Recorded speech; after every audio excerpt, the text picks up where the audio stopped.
Hey guys, it's Hunt4Games, and as you probably gathered from my past few videos, I've been kind of addicted to Breath of the Wild. While initially I said I was going to do an impressions video here, honestly, the impressions are great. Everyone seems to love it, I love it, so instead let's go into a little more detail on the things that I wish I knew starting out. And I'm sure some of those impressions will flow through anyway. Because while Breath of the Wild is an amazing, amazing game, and one of the most fun Zelda experiences I've had in a long time, it is very different from other Zeldas. I'll let you know in the review I do eventually which kind of experience I prefer. I really haven't decided yet. But with such a vast game, in-game explanations can kind of tend to slip through the cracks or get accidentally skipped by me, the player. So let's get right into all the top tips that I wish the game had told me. Alright, so first and foremost, just general combat tips. Combat in Breath of the Wild is super fun and also super challenging at times. I've gotten my ass handed to me so many times on so many occasions. But I probably could have avoided a few of those deaths if I'd understood how a few of the mechanics worked, from the get-go. And there is a shrine that sort of explains a lot of this like halfway, I don't know, like 3 or 4 hours in. But it was a few hours of like failures and deaths before I got to that point. So here are the three main things: general blocking, dodging, and parrying. So blocking works as you'd expect. Hold down LZ, Link locks on, pulls up his shield. The only difference here is that these shields can take damage over time, and depending on the size and strength of the enemy and their attacks, blocking may or may not do anything for you. You might just get totally wrecked anyway. Dodging is similar to how you remember it in the previous games. You lock on and you jump to the sides or backwards away from the enemy. However, if you can time this absolutely perfectly when an enemy is about to hit you just at the right moment, which damn do I struggle to hit that exact right moment, you can achieve a perfect dodge. And that gives you like a slow motion opening to deliver a flurry of attacks. It's really helpful, and it honestly is the only way I've beat some of the harder fights so far in the game. It's also like super cool. Finally, there's parrying, which I literally didn't even know was a thing until I got to that shrine that explained it, but it's really helpful. If you lock on and hold up your shield, at the last second as your enemy attacks, whether close up or more likely ranged, you can hit A and kind of bounce stuff back at them. This is obviously a super high risk reward situation. I mean, if you screw it up, you're getting nailed with whatever you're trying to reflect.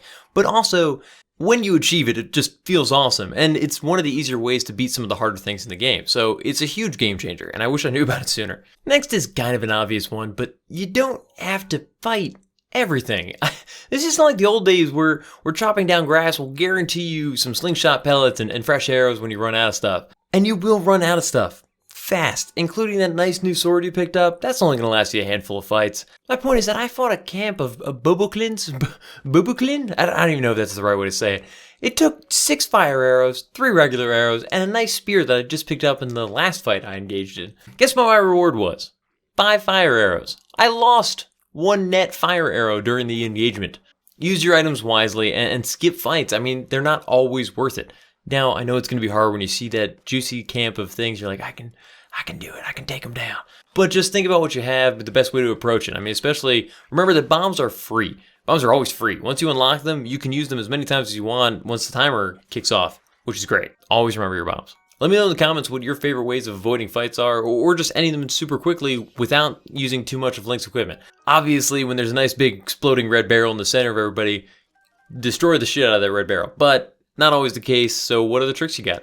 Number 3, shield boarding. Remember all those amazing clips they were showing in like trailers of the game way back of people like snowboarding on their shield and leaping up to fire arrows from the sky? Well, guess what? As soon as I started playing, I half expected that eventually to be in some sort of tutorial, but then promptly forgot about it when it wasn't. That explanation never came, and I guess it was kind of assumed that I'd figure it out on my own, which in their defense, I did eventually, but I totally just didn't know about it for like 10 hours. But here it is. While holding on the shield button Z, press X to jump, and then A to leap onto your shield, and I don't know, point break the hell out of this shit, and rip it and grip it, or whatever you do with the boredom. Whatever you decide to call it, watch out, because apparently grinding down the mountainside on your shield tends to wear it down pretty fast, and you'll break like all your shields.